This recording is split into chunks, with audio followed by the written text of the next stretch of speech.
철에 언제나 서나 축구 생각. 네, 정정용 감독이 이끄는 U20 청소년 월드컵 대표팀이 준우승이라는 정말 큰 성과를 가지고 돌아왔는데요. 정정용 감독과 이번 선수들에 대한 찬사가 쏟아지고 있습니다. 특히나 이강인 선수에 대한 이야기를 빼놓을 수가 없는데요. 이강인 선수가 이번 대회에서 보여준 모습은 정말 찬사를 받기에 손색이 없었습니다. 이강인 선수가 이번 청소년 월드컵에서 준우승임에도 불구하고 골든볼을 수상을 했습니다. 사실 이런 골든볼은 우승팀에서 나오는 게 일반적인데 이강인 선수는 대회 7번째로 준우승팀에서 골든볼을 수상한 선수가 됐습니다. 이강인 선수가 이번 대회에서 보여준 모습은 정말 인상적이었는데요. 특히나 번뜩이는 세트피스가 기억에 남습니다.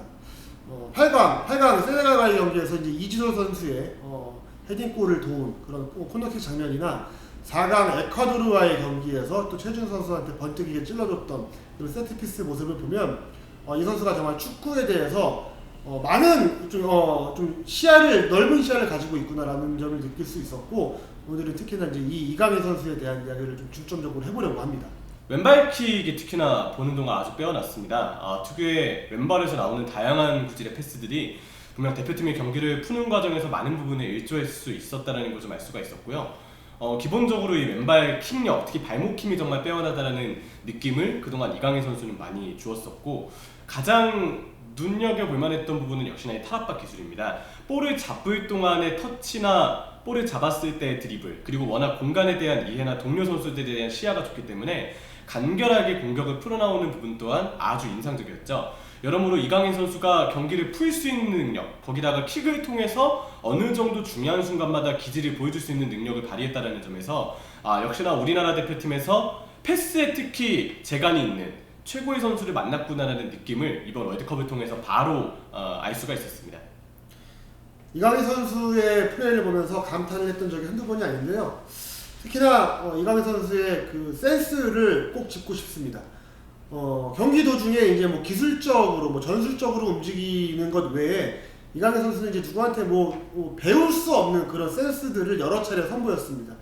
특히나 이 4강전 최준 선수의 골을 도왔던 장면을 보면 세트피스 상황에서 본인 스스로 경기를 이제 속개하면서 상대방 수비를 무너뜨리는 그런 모습을 보였는데, 그 장면 외에도 이번 대회에서 이강인 선수는 전술적인 움직임 외에 다양한 그런 센스를 선보였습니다.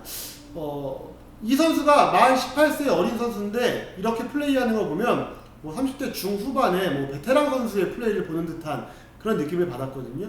이런 것들은 누가 가르쳐서 되는 게 아니라고 저는 생각을 합니다. 기본적으로 이 선수 자체가 볼 다루는 능력도 있지만 경기 흐름을 뒤집을 수 있는 이런 타고난 센스를 바탕으로 경기를 풀어나간다라고 보면 될 것 같습니다. 역시 이강인 선수의 플레이에서 가장 눈여겨봤던 또 하나의 부분은 플레이가 아닌 외적인 부분일 수도 있겠지만 리더십이었습니다. 어떻게 보면 막내이기도 하고, 그런데도 막내 형이라고 불리는 이유는 분명하게 있다라는 생각이 드는데요. 어린 나이에도 오히려 형들을 다독이고 중요한 순간마다 용기를 북돋아주는 그러한 리더로서의 역할을 이강인 선수가 많이 보여줬습니다. 물론 팀 내 주장은 아니었지만 분명 지주로서 어느 정도 분위기를 끌어올리는 그러한 역량을 좀 보여줬던 부분도 인상적이었고요. 특히나 가장 화제가 되었었던 애국가를 또렷또렷하게 크게 부르는 모습 또한 우리가 보기에 또 팀 내에서 얼마나 이강인 선수가 분위기에서 많은 중요한 역할을 맡았는지를 좀 알 수 있었던 대목이었습니다. 개인적으로는 아약스에서도 지금 마타이스 더리우트가 어린 나이에 주장을 맡았던 걸로도 화제가 됐는데, 나이와 상관없이 얼마든지 어떤 팀에서건 본인이 리더십을 보여주거나 분위기를 이끌 수 있으면 주장이 되는 것이 분명하다고 생각이 드는데, 향후 어떤 팀에서건 이강인 선수의 주장 발탁 가능성, 이거는 성인 대표팀이 될 수도 있겠죠. 여러 가지로 낙관할 수 있는 지난 대회에서의 이강인 선수의 모습이 아니었나 싶습니다. 이강인 선수의 칭찬을 계속해도 입이 아프지 않을 정도인데, 그래도 이제 이강인 선수가 좀 더 발전을 하기 위해서 좀 개선해야 될 점도 분명히 발견됐던 대회였다라는 말씀을 꼭 드리고 싶습니다. 일단은 많은 분들이 지적하시는 대로 이강인 선수의 좀 피지컬적인 부분에 대한 아쉬움도 있습니다. 지금은 청소년 대표팀의 연령대에 속해 있기 때문에 그 피지컬적인 단점이 그렇게 크게 드러나진 않았지만, 앞으로 성인 대표팀에 발탁됐을 경우에는 조금 더 훨씬 더 몸집이 큰 선수들, 이제 힘이 좋은 선수들을 상대해야 되기 때문에 그런 부분을 조금 이강인 선수가 극복할 수 있는 기술을 더 보유해야 되지 않을까라는 생각이 듭니다. 또한 이번 대회 그 4강전까지는 이강인 선수가 이제 공을 등지고 하는 플레이에서 인상적인 모습을 많이 보였지만 결승전 우크라이나전에서는 그런 모습을 많이 보여주지 못했거든요. 상대 수비수가 뭐 2명, 3명이 달라붙었을 때는 혼자 힘으로 이를 극복하려고 하다가 좀 실수를 하는 부분들이 있었습니다. 이강인 선수가 이제 다른 선수와의 연계 과정을 조금 더 고민을 해볼 필요가 있고, 그 외에 후반 들어서 우크라이나전에서 이강인 선수가 오른쪽 측면으로 가면서 이제 왼발을 쓰기 때문에 이제 그 안쪽으로 이제 파고드는 움직임이 있었는데, 이강인 선수의 그런 장점을 잘 알고 있기 때문에 상대 수비가 왼쪽 발을 막으면서 이런 공격이 몇 차례 좀 무산된 적이 있었습니다. 분명히 이제 이강인 선수가 이번 대회를 통해서 더 많이 알려진 선수이기 때문에 앞으로는 이강인 선수를 막는 방법도 많은 수비수들이 고민을 할 것 같거든요. 그런 면에 있어서 분명히 이강인 선수는 이제 왼발에 특화되어 있지만 상대 수비수를 한 번 더 역으로 속일 수 있는 그런 좀 기술들을 고민을 해야 될 것 같습니다. 왼발을 잘 쓰는 선수들, 뭐 세계적인 선수, 뭐 리오넬 메시도 있고 K리그는 염기훈 선수가 있는데, 이 선수들은 뭐 오른발을 뭐 거의 사용하지 않고 왼발 하나로도 상대 수비수들을 농락하는 모습을 자주 보여줬었거든요. 분명히 왼발 하나로도 경쟁력을 가질 수 있지만 이 왼발을 조금 더 다양하게 쓰기 위해서는 이강인 선수가 한쪽으로만 드리블을 한다거나 한쪽으로만 뭐 돌파를 하는 이런 모습이 아니라 조금 더 경험을 통해서 다양한 루트를 개발할 필요가 있어 보입니다.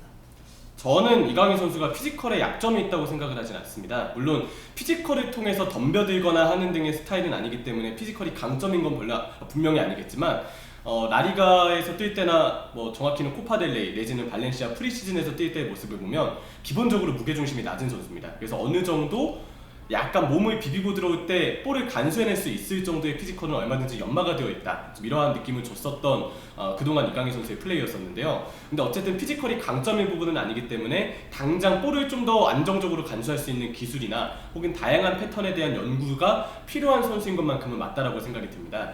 저는 그 부분에서 이강인 선수에게 약간 아쉬움이 들었던 건, 아직까지는 왼발을 활용하는 부분에 대한 혹은 왼발 의존도가 조금 높다라는 부분이기는 한데요. 이강인 선수가 대체적으로 볼을 잡았을 때 혹은 킥을 연결할 때, 패스를 연결할 때 보면 기본적으로 왼발을 사용하기 위해서 끝까지 스텝을 밟아나갈 때가 많습니다. 근데 이러한 한쪽 발에 의지하는 경우들이 좀 많은 선수들은 대개 상대 집중 견제에 약한 모습을 보여주는 경우가 많기 때문에 아직 성장 가능성이 있는 이강인 선수의 상황에서는 어느 정도 일정 레벨 이상에서는, 일정 수준 이상에서는 오른발도 같이 활용하는 좀 그러한 부분들이 필요할 거라고 생각이 듭니다. 그래서 이강인 선수에게 당장 필요한 부분은 왼발 자체의 특별함을 조금 더 갖춰주는 것 또한 물론 당연히 중요하겠지만, 한편으로 보면 상대의 허를 찌를 수 있는 변칙적인 오른발 활용, 본인 플레이 패턴의 다양화, 이러한 부분들이 이번 우크라이나전 경험을 통해서라도 조금 더 보완될 수 있는 좀 그러한 부분들이 아닐까 싶습니다. 이제 이강인 선수가 화려하게 등장하면서 이강인, 뭐 이승우, 백승호 이런 선수들이 함께 성인 대표팀에서 뛰는 모습을 보고 싶다라는 의견이 많고, 저 역시도 마찬가지인데요. 하나 좀 우려되는 부분은 이 선수들이 그렇게 다 뭐 피지컬을 이용한 축구를 하는 선수들은 아니잖아요.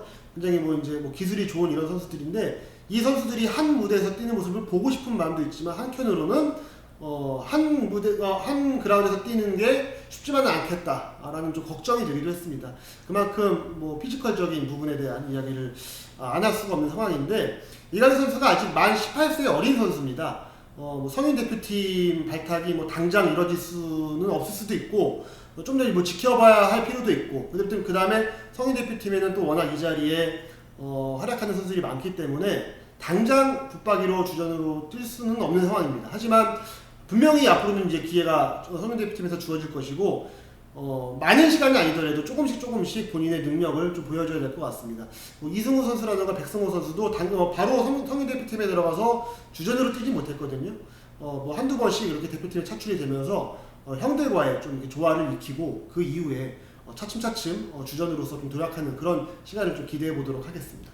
아무래도 이번 월드컵 때도 사실 나왔던 얘기지만, 대회 초기까지만 해도 확실히 이강인 선수가 체력적으로 완성된 상황은 아니었습니다. 뉴스에서도 보도된 내용이긴 한데, 발렌시아에서 워낙 경기를 못 뛴 상태에서 오다 보니까 실전 감각이 떨어져 있었고, 세네갈전 1인 교체 아웃이 말해주는 것처럼 90분을 모두 뛸 만한 체력이 당장 이강인 선수에게 갖춰진 상태는 아니었습니다. 결국 이제 다가오는 시즌에는 어느 정도 이강인 선수도 꾸준한 출전이 보장되어 있어야 한다는 뜻인데, 저는 개인적으로 이강인과 발렌시아의 관계나 혹은 발렌시아가 이강인을 아꼈던 부분 때문에서라도 가급적이면 발렌시아 1군에서 이강인 선수가 자리를 좀 잡았으면 하는 바람은 있습니다. 페란 토레스도 첫 시즌 때는 기회를 못 잡았지만 두 번째 시즌 때부터 서서히 기회를 잡았던 것처럼 이강인 선수도 이제 다가오는 시즌에는 발렌시아에서 분명 조금 더 많은 출전 기회를 잡았으면 하는, 또 그러한 부분이 보장됐으면 하는 생각은 있고요. 그리고 이제 이강인 선수가 아무래도 다음 시즌 만약 발렌시아에서 기회를 잡는 게 조금 어렵다고 한다면 어느 정도 임대와 같은 부분도 생각해 보면 할 것 같습니다. 어쨌든 가장 중요한 부분은 체력적인 부분, 혹은 이번 한 시즌을 토대로 해서 느꼈던 교훈이긴 하지만 어쨌든 꾸준한 출정이 어느 정도 답보가 되어야 이강인 선수가 앞서서 언급했던 오른발의 변칙적인 활용, 혹은 어느 포지션에서도 뛸 수 있는, 또 어느 포지션에 뛰어도 요구가 되는 수비 가담에 대한 기본적인 능력들, 이러한 경기 감각들이 많이 올라올 수 있을 거기 때문에 지금 보다 더 빠른 성장을 위해서는 정말 다음 시즌에는 조금 더 경기를 뛸 수 있는 상황에 대한 선택이 있었으면 하는 바람, 이러한 부분을 팬으로서도 또 이강인 선수를 바라보는 천명의 축구인으로서도 아무래도 응원을 더 하게 되는 것 같습니다. 지금까지 많은 유망주들이 주목을 받았고, 그리고 또 해외에서 뛴다는 이력 하나로도 이 선수에 대한 기대가 컸던 적이 많았는데, 그럼에도 이제 좀 실패를 하고 우리한테 좀 실망감을 안겨줬던 선수들이 많이 있습니다. 저는 사실은 이번 대회 전까지도 이강인 선수는 이렇게 여러 유망주 중에 한 명일 것이다 라고 생각을 했었는데, 이강인 선수의 이번 대회를 보면서 정말 이 선수는 확실히 다른 선수다, 정말 클래스가 있는 선수다 라는 부분을 많이 느끼게 됐습니다.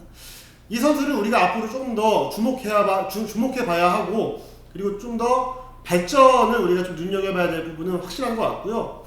그리고 이제 앞으로는 이런 지금 유망주 선수들이 얼마나 잘 성장할 수 있는가, 그리고 또 경기에 많이 나설 수 있는가, 우리가 이런 부분들을 좀 중점적으로 살펴봐야 될 것 같고요. 정말 그 축구팬의 한 사람으로서 이번 대회에 이강인 선수를 비롯한 정정용 후에 모든 선수들에게 정말 진심으로 고맙다는 말을 꼭 전하고 싶습니다.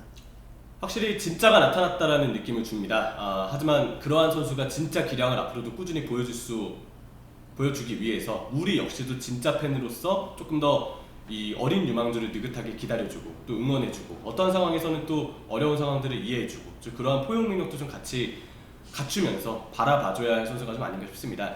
장기적으로 이강인 선수는 분명 많은 역할을 우리 축구에서 해줄 수 있을 겁니다. 우리 역시도 그러한 부분들에 대해서 이강인 선수를 앞으로도 많이 응원하게 되고, 또 이 선수의 무궁한 발전을 기원하며 이러한 부분들, 이번 한 시즌 동안의 경험이 특히 이강인 선수에게 아주 좋은 보탬과 경험을 좀 되어주기를, 그러기를 그런 간절히 바라게 됩니다. 철의 언제나 서나 축구 생각. 감사합니다. 감사합니다.